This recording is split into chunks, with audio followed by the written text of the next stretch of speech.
Hello বন্ধুরা, আমার একটা নতুন চ্যানেলে নতুন ভিডিও নিয়ে চলে এলাম।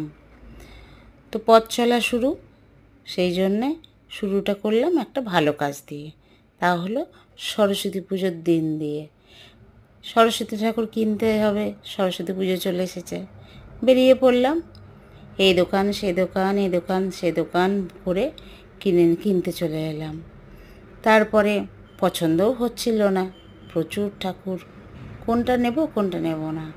তা আমার ডাকের সাজের ঠাকুর বেশি পছন্দের, সেই জন্য খুঁজেও পেয়ে গেলাম ডাকের সাজের ঠাকুর, সেই জন্য সেটা নিয়ে নিলাম। একটু দরাদরি করতে হয়েছিল, দরাদরি করে নিয়ে যথারীতি আমরা রওনা দিলাম রাস্তাতে।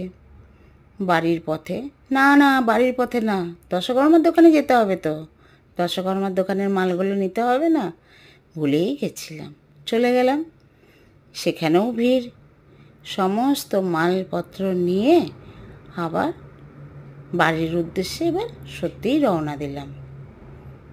কিন্তু বর তো সঙ্গে গেছিল আমার, তার খুব খিদে পেয়েছে, কী করব? সেই জন্য বললাম ওকে, চলো একটু খেয়ে দিয়ে নিই।